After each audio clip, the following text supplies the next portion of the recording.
বিশ্বের অনেক ক্ষমতাধর নেতা, এমনকি শক্তিশালী রাষ্ট্রপ্রধানরাও ভয় পায় একটি গোয়েন্দা সংস্থাকে, যে সংস্থা পৃথিবীর যে কোনো প্রান্তে গোপন অভিযান চালাতে পারে কোনো চিহ্ন না রেখে।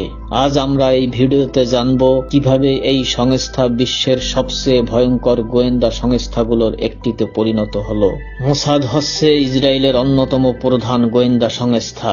এটি প্রতিষ্ঠিত হয় 1949 সালে ইসরায়েল রাষ্ট্র প্রতিষ্ঠার কিছুদিন পরেই। এই সংস্থার প্রধান কাজ মূলত তিনটি: বিদেশে গোয়েন্দা তথ্য সংগ্রহ, গোপন অভিযান পরিচালনা এবং ইসরায়েলের শত্রুদের পরিকল্পনা নষ্ট করা। মোসাদের বিশেষত্ব হলো তারা প্রায় এমন অপারেশন চালায় যা অনেক সময় প্রকাশও করা হয় না। মোসাদের সবচেয়ে আলোচিত বিষয় হলো তাদের আন্তর্জাতিক গোপন অভিযান। বিশ্বের বিভিন্ন দেশে ছদ্মবেশে কাজ করা এজেন্টদের মাধ্যমে তারা গুরুত্বপূর্ণ তথ্য সংগ্রহ করে থাকে। অনেক সময় তারা ভুয়া পরিচয়, ব্যবসা প্রতিষ্ঠান বা অন্য কভার ব্যবহার করে গোপনে কাজ চালিয়ে যায়। বিশ্লেষকদের মতে মোসাদের শক্তি শুধু প্রযুক্তিতে নয়, বরং তাদের মানব গোয়েন্দা নেটওয়ার্কে।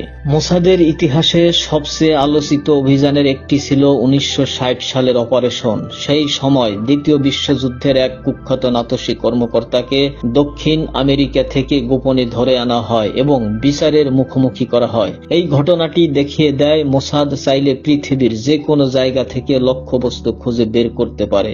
বর্তমান বিশ্বে মোসাদের কার্যক্রম আরও প্রযুক্তি নির্ভর হয়ে উঠেছে। তারা এখন ব্যবহার করে সাইবার গোয়েন্দা প্রযুক্তি, স্যাটেলাইট নজরদারি এবং উন্নত তথ্য বিশ্লেষণ ব্যবস্থা। মধ্যপ্রাচ্যের বিভিন্ন সংঘাত ও রাজনৈতিক উত্তেজনার সময় প্রায় এই সংস্থার নাম সামনে আসে।